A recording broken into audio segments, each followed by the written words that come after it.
historic city, prosperous and at peace, until this event rocked America in April.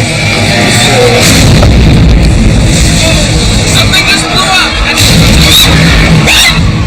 3 died, hundreds were injured, in the worst terror attack on American civilians since 9/11. I didn't see my leg, fortunately. My initial thought was I was going to die right there. These are the 2 brothers believed to have laid the bombs. Tamerlan, a 26-year-old boxer, and Jahar, soon to stand trial, a 19-year-old who loved hip-hop. Oh, give me a kiss. Tracked down in an epic manhunt. I'm very lucky I wasn't here when that bullet came through. We spent months talking to some of their closest friends. I felt like a bomb blew up in my chest. So, were they fanatical jihadists, or just angry young men? I never really knew about it praying much at all. As authorities try to stop the next attack, how far is America prepared to go?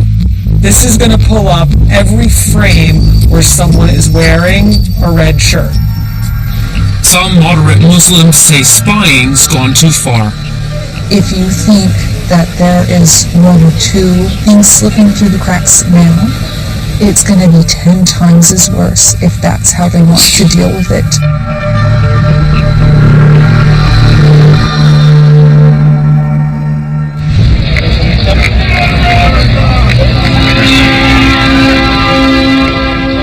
It was April 15th, a sparkling spring day in Boston.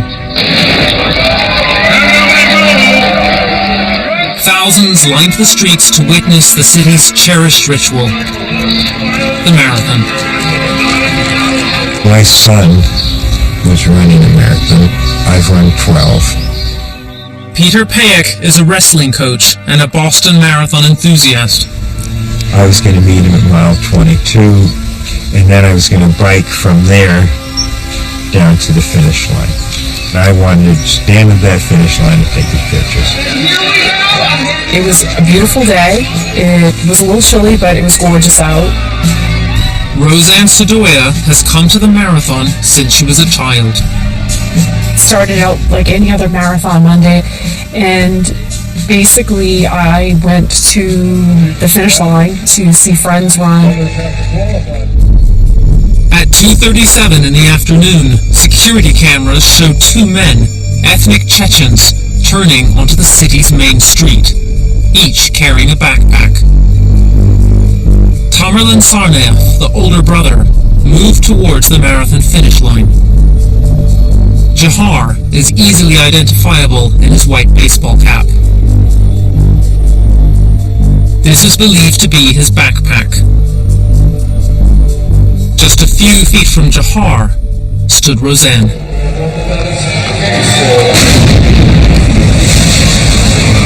I turned to my right to run, and I basically ran pretty much into the second bomb. Something just blew up!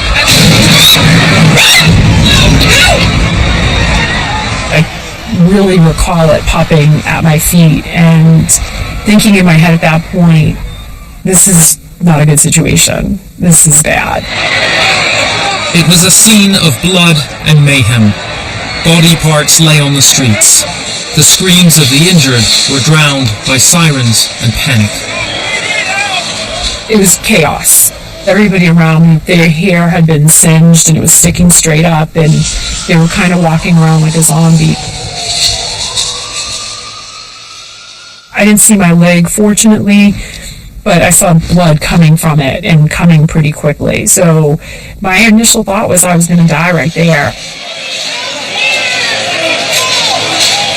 Jahar was seen on camera here, leaving the scene without his backpack. Just before the blasts, Peter Payek's son got a sudden cramp. It saved him and his dad. I was a block and a half, I mean really close, when the bombs went off. So you were both incredibly lucky. We were incredibly lucky. Peter coached Jahar, seen here wrestling in the black. Peter said he loved him like a son, and that Jahar knew he was a regular at the marathon. So how do you cope with the fact that you could have been killed, your son could have been killed, and a bomb was set off by someone who you were very close to? I felt like a bomb blew up in my chest. It was inconceivable to me. It was just confusion, bewilderment, pain. And I know that you taught him as a wrestler, and you liked him, and he was a good kid, and he was in my house, in my backyard. In the hours after the bombs, America held its breath, wondering who had done this. Was this a domestic terror act? Was it Al-Qaeda? Police trawled the site. They found fragments of simple homemade bombs built with pressure cookers. Jahar returned to the leafy calm of his college and melted back into his life for 3 full days. He sent out a tweet. I'm a stress-free kind of guy. The FBI just released photos of 2 suspects. They are now the world's most wanted men. Suddenly, these images, taken by security cameras, were released to the media, and one of the biggest manhunts in American history began. The brothers went on the run. They killed a security guard, Sean Collier, to try to get his gun, then hijacked a car. Near a gas station, Tamerlan boasted to its driver that he was the bomber. 2 hours later, police confronted them west of Boston. Tamerlan stepped out of the car with his hands up and started firing at the windshield of the cruiser. A resident took these pictures. The brothers can be seen here lighting the fuse of a bomb. One of several they lobbed at the police amidst a massive gunfight. That was my tree of life there. This is where I was standing most of the time with my gun trained on it. I'm very lucky I wasn't there when that bullet came through.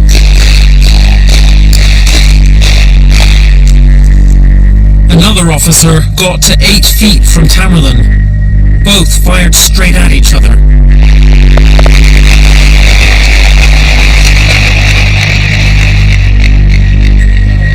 Tamerlan ran out of bullets, threw his gun at the officer, and charged at him.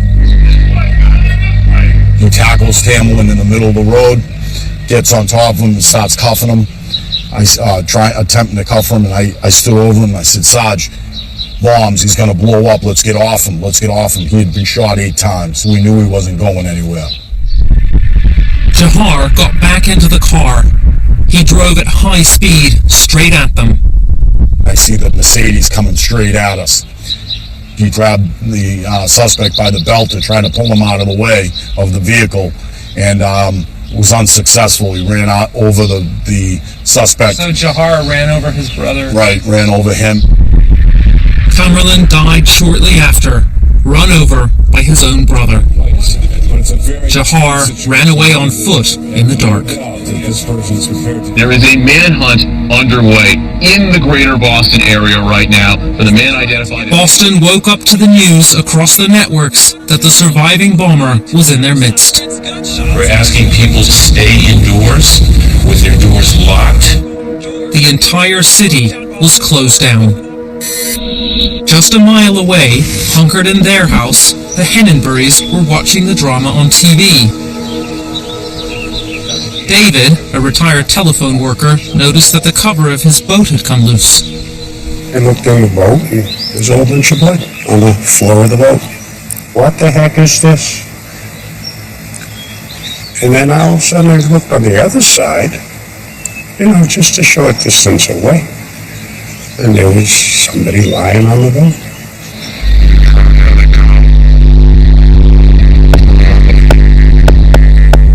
Police helicopters scanned the boat with infrared cameras. A human form showed up clearly. Afraid Jahar had more bombs, they threw stun grenades to flush him out. They'd all also riddled the boat with bullets and tried to negotiate. Finally, with SWAT teams moving in on the boat, Johar emerged, weak and bloodied. Seriously injured, but amazingly alive. Alone in the boat for hours, he scrawled on its walls. The U.S. government's killing our innocent civilians. We Muslims are one body. You hurt one, you hurt us all. America. But who were these men, and what turned them against America? The Tsarnaev brothers were ethnic Chechens, from a part of Russia torn by a violent Islamic insurgency. Their early years were spent moving around the troubled region. Did the roots of their radicalization lie here or in America? For the last decade, they've lived here in Cambridge, near Boston.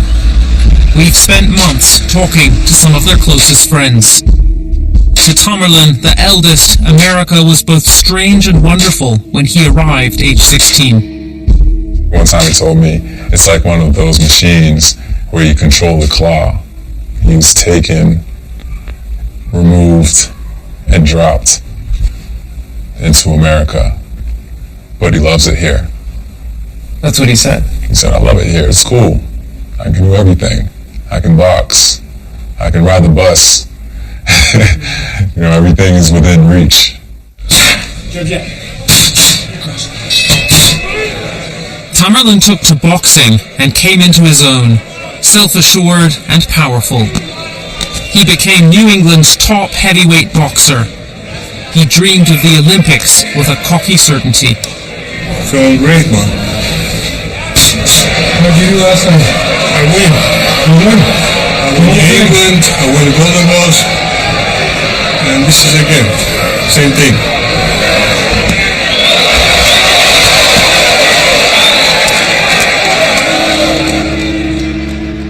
Tamerlan, Tam to his friends, was flamboyant. He had a penchant for leather trousers, snakeskins, and white furs.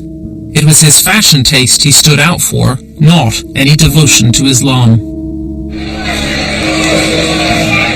But 3 years ago, Tamerlan abandoned his boxing career, barred from contesting at a national level because he didn't have American citizenship. Tamerlan wanted to stand up on that podium, put the flag over his shoulder, and say, I won the boxing, I represent America as the greatest country in the world. And so all of a sudden, instead, he doesn't get citizenship, and now it's like America's the evil empire. We had to destroy it. His dreams crushed, Tamerlan began to change. His old friends like Lewis no longer saw him. Literally, he vanished. He even erased his Facebook page too. Disconnected himself socially. Tamerlan lived crammed into a Cambridge flat with his brother and parents. It was at that time we learned that he developed a passion for Islam and began reading about anti-Semitism. He married an American woman, Catherine. She changed her name to Karima and converted to Islam. Her lawyer said the bombings absolutely shocked her. The brothers' friends wouldn't all speak openly, afraid of being associated with terrorism. This man, we'll call him Mike, spent a lot of time in their flat. He just didn't like America. He felt like America was basically attacking all Middle Eastern countries, trying to take their oil and change up religion and stuff, like their democracy. Oh, give me a kiss. No, give me a kiss. Girl. Johar, the younger brother, who often babysat his niece, had been in Boston since he was 8. He seemed a regular American teenager. He liked hip-hop and nurtured the laid-back look. His recent cover shot on Rolling Stone magazine caused a storm. He seemed too alluring, the chilled-out bomber. What kind of things did Johar worry about? You know, money, girls. So, did he pray a lot? Nah. I never really knew about him praying much at all. Never saw him pray? No, I never saw him praying. Jahar rarely talked to his friends about the deep strife at home. His dad had a brain tumor. His parents were divorcing. Jahar lost himself in smoking copious amounts of pot, while his overbearing brother tried to ram hot-headed religion into him. He definitely did not approve of Jahar's party lifestyle. Jahar would say, if he knows what I was doing, he'd probably kick my ass. Was Jahar scared of his older brother? He was intimidated, that would probably be the best word. He took him very seriously. He was an authority. These are the brothers' parents back in Russia when Tamerlan was a baby. Zubeidat, their mother, was a force to be reckoned with too. Zubeidat, long known for her makeup and short skirts, began to cover her head. Finding religion didn't stop her from allegedly shoplifting. She's now back in Russia, having skipped the charges. We used to pray with my son together. Being religious is helping me a lot. Today, when this happened, if I would not be believing in Allah, I don't know if I would survive this. The FBI's investigation is still under wraps, but the House Intelligence Committee in Washington is being briefed on Tamerlan's connections. I believe, after looking at all that I have seen, that his mother was involved and probably was involved in bringing him along in radicalization. He had family members encouraging, we know that for sure. We know that he did travel outside. There's lots of expertise on terrorism there that could have pushed him over the top. We spoke to Zubeidat last week. She denied the congressman's allegations. In Washington, experts who track the internet activity of violent jihadists have pieced together Tamerlan's internet profile. Tamerlan basically had his own YouTube page, and on it he was liking and posting some different videos. Tamerlan was interested in Muslim prophecies of apocalyptic battles, and in videos glorifying the Islamic struggle for independence from Russia. This sort of reinforced things for him because there has been this battle between Russia and these noble Muslims, as he views it. 2 years ago, Russia warned the FBI that Tamerlan was already on the road to Islamic extremism. The FBI interviewed him, but the case was dropped for lack of evidence. Right, very graphic crime scene. There were 3 dead bodies in the apartment. Tamerlan also crossed the police radar when news broke that 3 men near Boston were murdered, their throats slit, on September 11th, 2011. Tamerlan was friends with one of the victims. He's now suspected of involvement, but at the time, that investigation too had lapsed. Last year, Tamerlan went back to see his family in Russia's troubled Dagestan. He also briefly visited Chechnya. It's still not clear if he got any training on his 6-month trip. He came back to the US without the FBI noticing. Surely a massive oversight. Remember, that investigation happened and was closed because they couldn't find any derogatory information. They didn't find one piece that said, hey, this guy is going through radicalization and could be a violent jihadist in the United States. When Tamerlan came back to Boston, he had frequent outbursts, angry about American drones killing Muslims and about Russia. But still, he only turned up to pray occasionally at his Boston mosque. He had 2 outbursts here, though they said he never talked the language of someone who fully understood radical jihad. There would have been more outbursts than what they were. There would have been confrontations with individual members as they tried to sway people over to their side, their way of thinking. They are intolerant in all aspects of their lives. So if this was going on, whether discreetly or not, someone would have said something. And we found out that Tamerlan's interests here at home were not just Islamic. He subscribed to publications about government conspiracies, gun rights, and white supremacy. He also read about mass shootings. Tamerlan was perhaps not so much the true radical jihadist as a deeply troubled young man who latched on to Islam. By April, Johar seemed to be inching towards his decision. If you have the knowledge and the inspiration, all that's left is to take action. The brothers went online and found instructions on an Islamic website about how to build a pressure cooker bomb. 3 days before the bombings, the brothers went to the gym to train. Johar had been his old self, warm and funny. His friends are utterly bewildered that he had another side. Like two Johars now.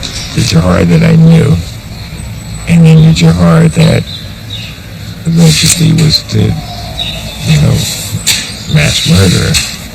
So it seems to me that it was very, very, very well hidden, compartmentalized, and then he had a radical change, and I sort of feel like he had this radical change.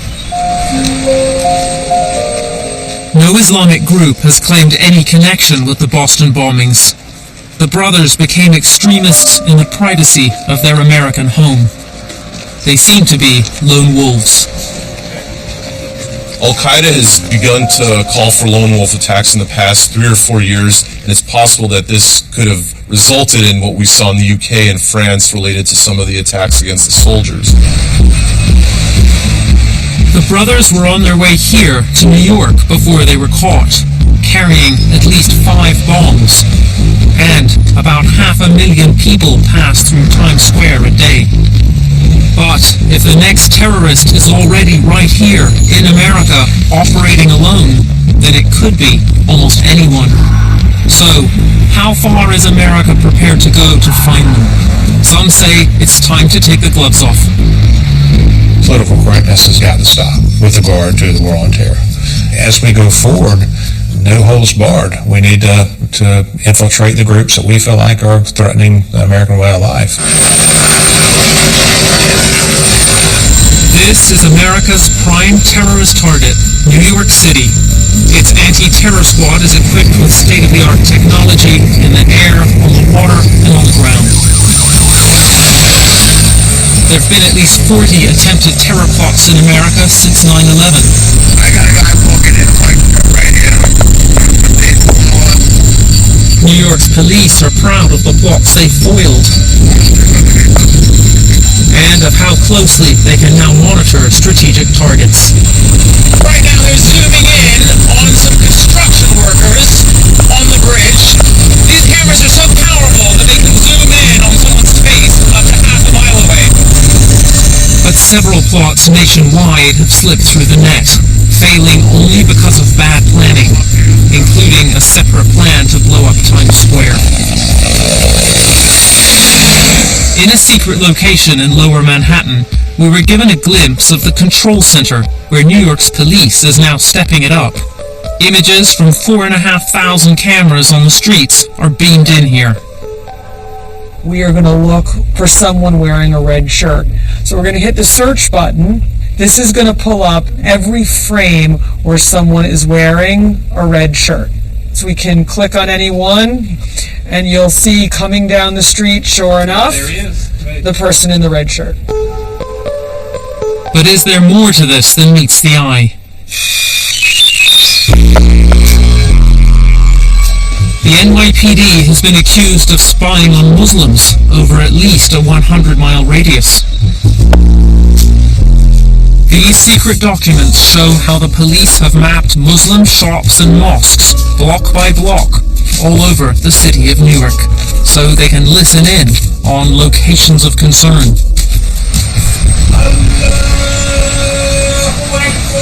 Like many Muslim establishments, this mosque was listed in the report. Few pray here now. Police informants have infiltrated some mosques posing as locals. Now, no one is sure who is who. And the mosque leaders say no one here has ever been charged with any terrorist connections. Glenn Caton is suing the NYPD on behalf of Muslims here for what he calls blatant religious discrimination. This whole program treats Muslims as inherently suspect, which is exactly what our Constitution forbids, right? It's only Muslims, as if Muslims are the only ones who are committing, criminal or even terrorist acts. New York's police are trying to build relations with the Muslim community. NYPD Commissioner Ray Kelly says there is no spy program. The so-called mapping that we did was authorized by the court to find out more information about where communities are in this most diverse city. I'm just trying to get an understanding of how your surveillance of the Muslim communities works. And you're saying that basically... No, I think you're characterizing it the wrong way. Surveillance of the Muslim community, we don't do that. What we do is follow leads in an investigation, and we'll go wherever those leads take us. But surveillance of the Muslim community is not happening. In Washington, some politicians don't mince their words, saying surveillance of Muslims could stop another Boston-style attack. We've infiltrated drug cartels, we've infiltrated the mafia. So what's wrong? What's so wrong with infiltrating the mosque and the Muslim community with law enforcement to try to thwart the deaths of Americans like we saw in Boston? The problem, though, is one of trust. At Tamerlan's mosque in Boston, they said they'd naturally have reported Tamerlan if he had seemed like a radical. But they said other mosques being spied on might not feel so inclined. If you can't trust me, I'm not going to trust you. If I bring you information, are you going to be grateful, or are you going to assume I'm in on the plot and put me in jail? If you think that there is one or two things slipping through the cracks now, it's going to be 10 times as worse if that's how they want to deal with it. If law enforcement is looking for that kind of stereotypical radical Muslim, and that's not who the Boston bombers were, isn't that a huge problem? Because you're making that community angry and also potentially missing the real threat. The Boston radicalization of Tamerlan wasn't an isolated incident. This has happened. And so the Muslim community doesn't have to get angry. They can willingly assist us and provide information about when they see bad things happening. Jahar, recently brought to court, denied all charges, but he's already been judged guilty by the public. The evil he helped unleash in stark contrast to his soulful-looking image. If convicted, he faces life imprisonment or the death penalty.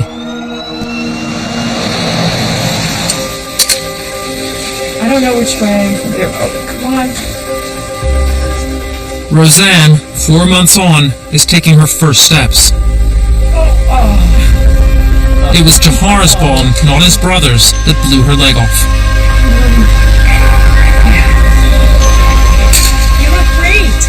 Roseanne was in a coma for 2 days before she knew she'd make it. My family was told, and that I would live. So they brought me out and told me about my leg. But morphine's a great drug. I guess I was cracking jokes. Well, you are now, which is pretty phenomenal. Yeah, I mean, obviously it's not a joke, but that's the way I'm dealing with it, because I just have to move forward. I can't look back at it.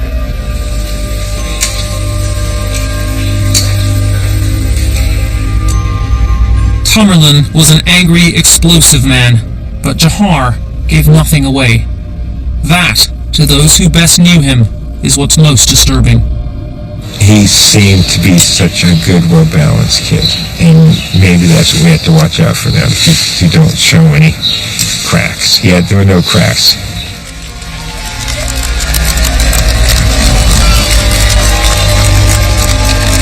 A relay across America came into Boston the night before we left.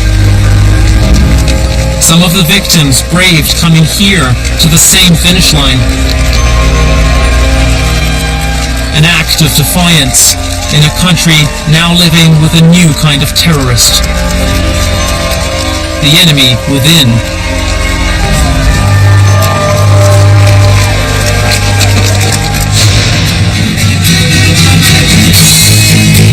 Some famous faces join our massive health screening with some home truths in store. Long Live Britain is next.